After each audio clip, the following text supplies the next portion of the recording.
Halo semua, Assalamualaikum warahmatullahi wabarakatuh. Perkenalkan, nama saya Meli, saya mahasiswi Fakultas Kesehatan Masyarakat Universitas Teguh Umar. Di video kali ini, saya akan sedikit memberikan informasi mengenai pembiayaan dan penganggaran kesehatan di Rumah Sakit Sultan Iskandar Muda Nagan Raya. Pembiayaan kesehatan berarti pengelolaan berbagai upaya penggalian atau pengumpulan, pengalokasian, dan pembelanjaan dana kesehatan untuk mendukung penyelenggaraan pembangunan kesehatan dengan tujuan untuk mencapai derajat kesehatan masyarakat yang setinggi-tingginya. Terdapat 3 prinsip dari pembiayaan kesehatan. Yang pertama, kecukupan. Yang kedua, efektif dan efisien. Dan yang ketiga, adil dan transparan. Sedangkan penganggaran kesehatan diartikan sebagai suatu rencana yang disusun secara sistematik yang meliputi seluruh kegiatan lembaga yang dinyatakan dalam unit moneter dan berlaku untuk jangka waktu tertentu. Adapun fungsi dari penganggaran adalah sebagai berikut. 1. Anggaran sebagai alat perencanaan. Yang kedua, anggaran sebagai alat pengorganisasian. Yang ketiga, anggaran sebagai alat menggerakkan. Dan yang keempat, anggaran sebagai alat pengendalian. Selanjutnya ada siklus anggaran. Siklus anggaran merupakan tahap-tahap dalam menyusun sebuah anggaran yang bersifat sistematis. Beberapa tahapannya adalah sebagai berikut. 1. Tahap persiapan.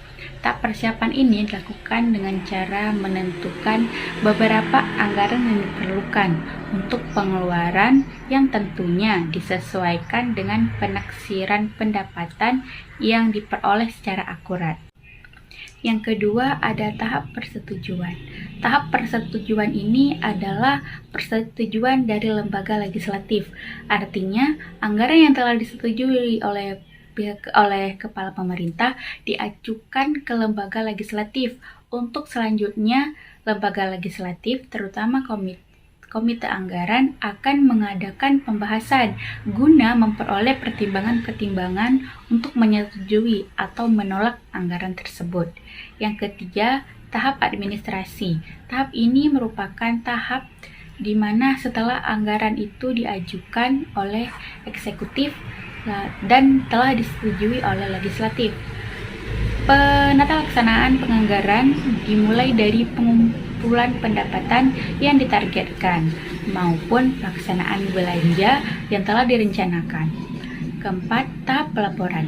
Pada akhir periode atau pada waktu-waktu tertentu yang telah ditetapkan, dilakukan pelaporan sebagai bagian yang tidak dapat dipisahkan dari proses akuntansi yang sedang berlangsung. Yang kelima, tahap pemeriksaan. Laporan yang diberikan atas pelaksanaan anggaran kemudian diperiksa atau diaudit oleh sebuah lembaga pemeriksaan yang mana hasil pemeriksaan tersebut akan menjadi masukan atau umpan balik atau disebut juga feedback untuk proses penyusunan pada periode berikutnya. Selanjutnya ada sistem pembiayaan kesehatan. Sistem pembiayaan kesehatan merupakan bagian dari sistem kesehatan.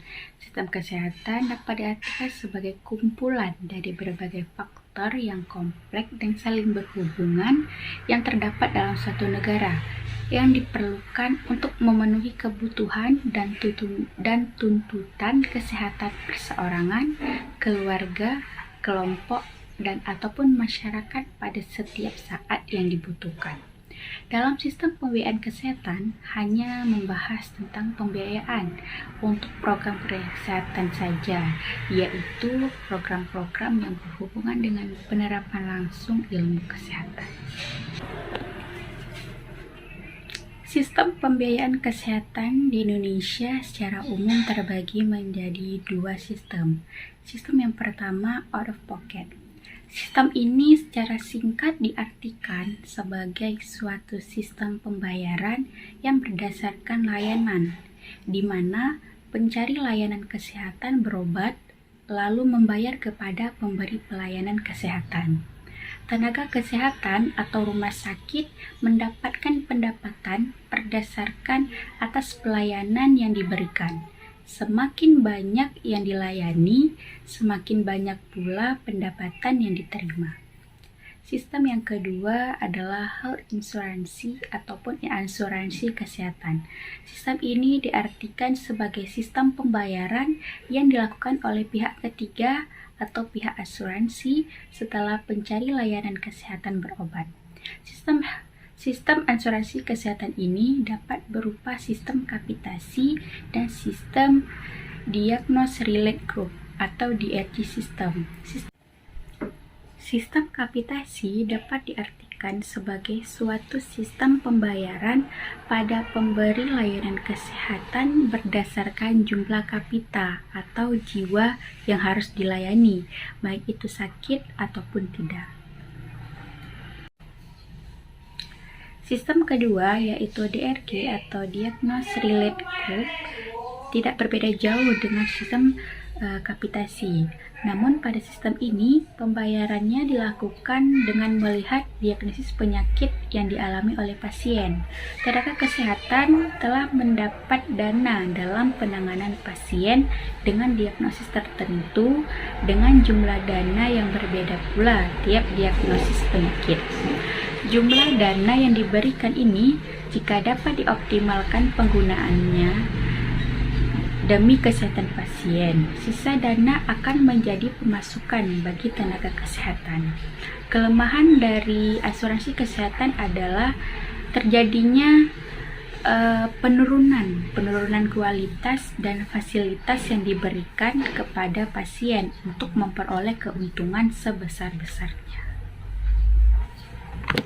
Selanjutnya saya akan memaparkan tentang profil dari Rumah Sakit Sultan Iskandar Muda Nagan Raya.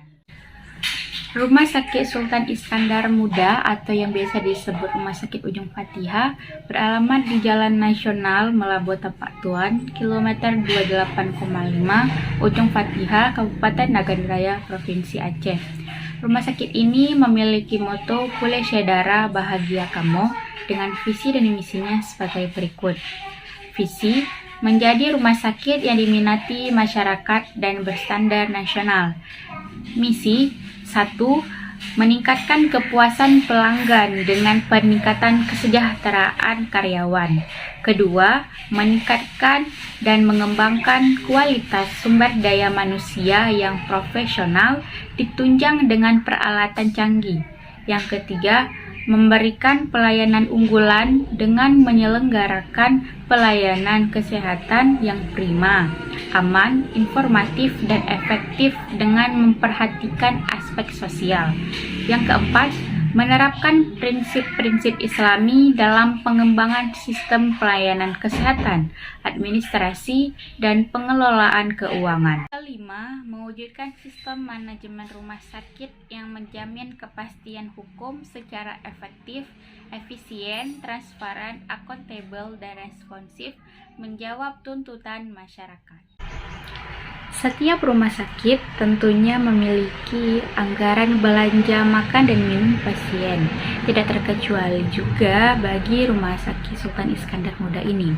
Menurut informasi dari bagian keuangan Rumah Sakit Sultan Iskandar Muda, jumlah anggaran belanja makan dan minum pasien per tahun 2021 adalah 1,2 miliar. Anggaran ini dipergunakan untuk membeli bahan-bahan makanan dan juga minuman untuk pasien. Untuk anggaran belanja makan dan minum pasien Rumah Sakit Sultan Iskandar Muda tahun 2022 berjumlah 1 miliar. Artinya terjadi penurunan anggaran daripada tahun sebelumnya, yang mana tahun sebelumnya berjumlah 1,2 miliar dan pada tahun 2022 menurun menjadi 1 miliar. Nah, itulah informasi yang dapat saya sampaikan terkait pembiayaan dan penganggaran kesehatan yang ada di Rumah Sakit Sultan Iskandar Muda. Terima kasih telah menonton video ini. Jangan lupa like, komen, dan subscribe ya. Dah. Assalamualaikum warahmatullahi wabarakatuh.